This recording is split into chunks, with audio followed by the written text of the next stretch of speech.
Halo Society, bertemu lagi dengan saya, Ade, Krusediksi. Kita kembali di Gadget Talk. Gadget apapun kita bahas sampai mentok.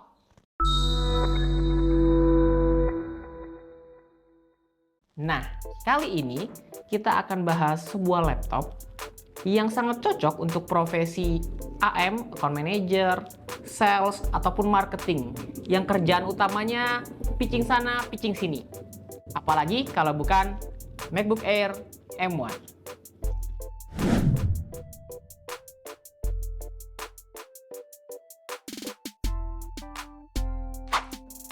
Ya, MacBook Air yang keluar di akhir tahun 2020 ini merupakan sebuah gebrakan dari Apple. Karena sebelum-sebelumnya Apple menggunakan chip buatannya Intel dan di tahun itu Apple mengeluarkan chip buatannya sendiri. Sehingga itu membuktikan bahwa Apple sendiri mampu membuat hardware utama untuk laptopnya dan juga khusus untuk ekosistem dan juga karakteristik laptop yang mereka bangun. MacBook Air yang sedang kita review ini adalah base model ya, dengan prosesor M1, layar 13,3 inch, IPS dengan kecerahan 400 nits sehingga nyaman digunakan juga di luar ruangan, memori 8GB dan storage 256GB. Cukup minimalis ya, bahkan untuk port-portnya pun juga ikutan minimalis. Di sebelah kanan ini ada satu port mic, dan di sebelah kiri ada dua port microphone Thunderbolt dengan bentuk USB-C. Jadi untuk lubang charge, lubang display outer, dan lain-lainnya ikut di Thunderbolt ini. Oke, di awal tadi kita sempat singgung kalau laptop ini cocok buat kerjaan sales, marketing, ataupun account manager. Lo kok bisa? Nah, coba kita preteli satu-satu apa sih kelebihan dan kekurangannya. Yang pertama, mungkin karena ada logo Apple-nya. Mungkin terdengar klise ya, tapi memang agak beda nih ketika kamu sebagai AM atau marketing bawa laptop dengan logo Apple ataupun non-Apple, itu rasanya beda. Jadi memang mungkin karena Apple produk-produknya baik itu iPhone, MacBook, iPad, atau yang lainnya, memang segmennya adalah middle to high. Sehingga brand impressionnya itu bahwa mereka adalah produk-produk yang mahal. Padahal belum tentu. Ceritanya, saya pernah pitching membawa ThinkPad seharga 20 jutaan dengan membawa MacBook bahkan keluaran yang sebelum M1 tahun 2018, itu tatapannya beda. Mereka mungkin lebih terlihat menghargai atau pay attention to you when you are pitching itu pas saat menggunakan MacBook. Padahal dari segi harga, belum tentu MacBook lebih mahal daripada merek laptop lain seperti ThinkPad ataupun Dell dan lain-lainnya.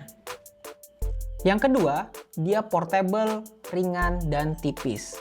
Jadi MacBook Air M1 ini penampakannya memang karena bentuknya lancip ya, jadi nggak merata ketebalannya, tapi tetap tipis. Di depan sini ketebalannya 0,4 cm, ke belakang ke bokongnya itu sekitar 1,6 cm, sehingga cukup ringkas ketika kamu masukkan ke dalam tas yang berisi dokumen-dokumen saat kamu persiapan mau berangkat kerja ataupun berangkat pitching, itu sungguh tidak memakan tempat ya.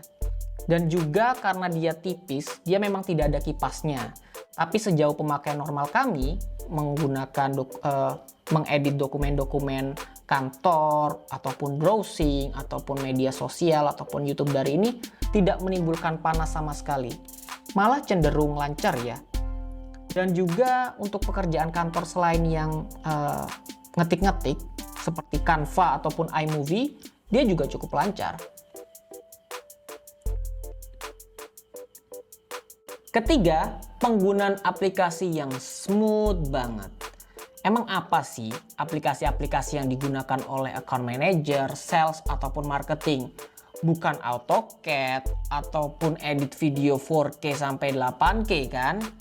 Paling ya cuma untuk browser seperti pakai Chrome, Safari, Opera, semua aman dilibas. Bahkan dengan tab sebanyak 20++ sampai 30 itu masih aman.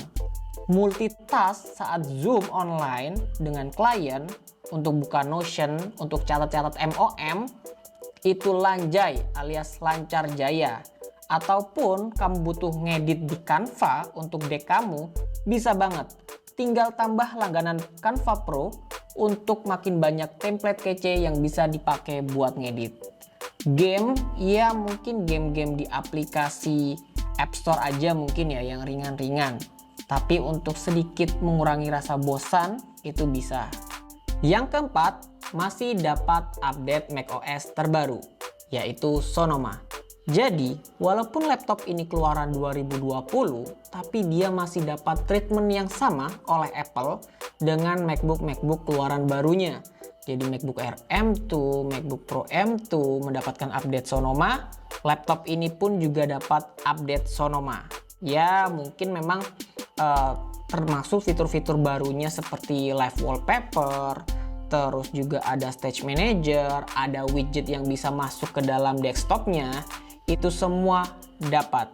Dan kalau kalian ketemu dengan klien-klien yang juga sama mungkin ya, menggemari ekosistem Apple, kalian bisa tipis-tipis ngobrol soal update-update masalah Apple, teknologi, dan lain sebagainya. Sehingga ada keuntungannya juga mendapatkan update terbaru di laptop ini. Yang kelima, baterai tahan lama, bahkan bisa untuk sehari atau 2 hari. Karena memang jualannya Apple sekarang ya di MacBook Air-nya adalah jual ketahanan baterainya. Jadi nggak perlu diragukan lagi. Ketemu klien seharian di jalan, ngafe, pitching sana sini, dan ringkas tidak perlu bawa charger, maka baterainya masih tahan ya. Saya penggunaan hariannya rata-rata di angka 6-9 jam screen on time. Dan ngecharge-nya mungkin di antara 1,5 hari sampai 2 hari sekali baru ngecas. Sehingga klaim Apple yang 15 jam web browsing itu mungkin benar ya, walaupun sebenarnya saya juga nggak pernah sampai 15 jam screen on time ya. Hanya pemakaian wajar aplikasi-aplikasi yang normal digunakan untuk kegiatan kantor. Tiada gading yang tak retak, begitupun dengan device ini. Dengan beberapa kelebihannya yang sudah kita bahas tadi, laptop ini juga masih memiliki beberapa kekurangan. Ayo kita bahas. Yang pertama, kekurangannya adalah portnya yang sedikit. Jadi hanya 2 port Thunderbolt sebelah kiri ini yang bisa kita manfaatkan ketika kita mungkin mau menyambungkan ke proyektor. Ketika kita mau presentasi ke klien sehingga harus colok ke proyektor, maka kita perlu device yang satu ini, dongle. Nah, kita masukkan ke sebelah port kirinya, maka kita bisa menghubungkan untuk layar monitor, ataupun mau bertukar data file lewat USB atau kabelan, itu harus lewat dongle ini. Jadi itu adalah salah satu kekurangannya, harus sering-sering bawa dongle. Kita sarankan untuk membeli dongle-dongle yang bermerek official, jangan yang asal-asalan. Contohnya yang AUK, Anker, ataupun lain-lainnya yang sudah terbukti awet untuk digunakan di MacBook Air M1.